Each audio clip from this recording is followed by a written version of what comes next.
a obtenção da nota da segunda unidade da disciplina de materiais de construção. E o nosso grupo vai falar um pouco sobre a utilização dos plásticos na construção civil. Ele é composto por eu, Aldrin Magno, Felipe Nascimento, Adonizia Uchoa, Heitor Dantas, Kit Willer e Daiane Souza. Bom, o plástico tem seu nome originário do grego plásticos, que significa capaz de ser moldado, e é um material de origem natural ou sintético, obtido a partir dos derivados do petróleo ou de fontes renováveis, como a cana-de-açúcar ou o milho. São materiais que, em sua composição química, são feitos basicamente de carbono, hidrogênio e outros elementos não metálicos, e são caracterizados por grandes cadeias moleculares feitas por ligações covalentes. Falando um pouco sobre as características gerais desse tipo de material. Os materiais plásticos possuem baixa densidade, baixo ponto de fusão e amolecimento, o que faz com que eles possam ser moldáveis com mais facilidade.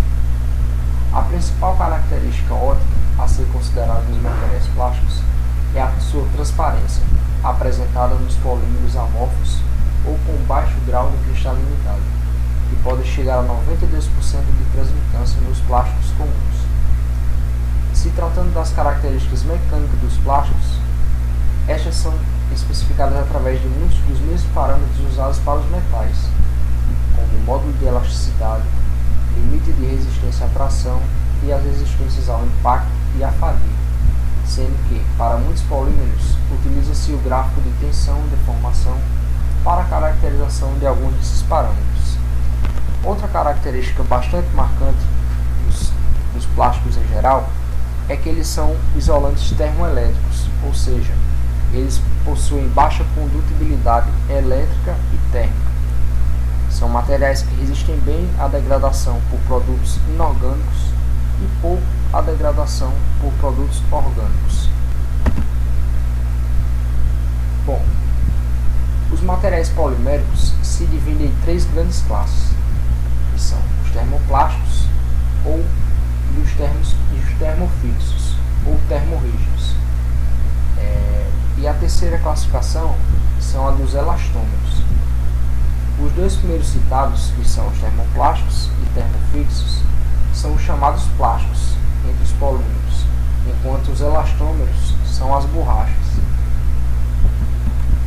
Bom, aqui podemos ver um gráfico que representa a deformação dos polímeros em relação à tensão que é aplicada sobre eles. A curva A, em vermelho, mostra o comportamento dos materiais termofixos, rígidos e quebradiços. Os materiais desse tipo, quando são frágeis, apresentam ruptura no trecho elástico. Já a curva B, em azul, apresenta o comportamento dos materiais termoplásticos, bastante semelhante ao comportamento apresentado pelos metais, onde o gráfico possui um trecho inicial elástico, seguido por escoamento e por uma região de deformação plástica até a sua ruptura à tração. A última curva, a título de informação, já que estamos falando apenas dos plásticos, representa os materiais elastoméricos, as famosas borrachas, que apresentam um comportamento totalmente elástico.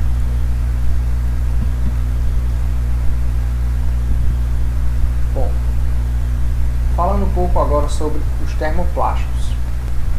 Esse tipo de plástico, a uma dada temperatura, apresenta alta viscosidade, podendo ser conformado e moldado. São materiais de fácil reciclagem, já que podem fundir-se mais de uma vez. E são comumente utilizados no ramo da construção civil na fabricação de tubos de PVC. Falando um pouco agora sobre os termofixos. Os termofixos são plásticos cuja rigidez não se altera com a temperatura, diferentemente dos termoplásticos, que amolecem e fundem-se. Quando atingem uma determinada temperatura, os termofixos se decompõem e assim não podem ser fundidos e remoldados novamente. Uma aplicação bastante comum desse tipo de plástico na construção civil são as caixas d'água de poliéster. Além desse exemplo, temos também a resina de epóxi, a resina fenólica e a resina furana. Bom, aqui é um gráfico que representa a demanda brasileira em relação aos plásticos. Cerca de 13% da utilização dos plásticos é voltado para a construção civil. Como vocês podem ver no gráfico, a utilização de embalagens compõe cerca de 41% da utilização dos plásticos, 5% é voltado para as utilidades domésticas, 8% voltado para a utilidade agrícola, 8% voltado para componentes técnicos, 11% voltado para descartáveis e 14% para outras utilidades. Bom, agora algumas aplicações na construção civil. Bom, como já havia citado anteriormente, os plásticos são comumente utilizados na fabricação de tubos de PVC, que são utilizados nas instalações hidrossanitárias de nossas residências e de edificações em geral.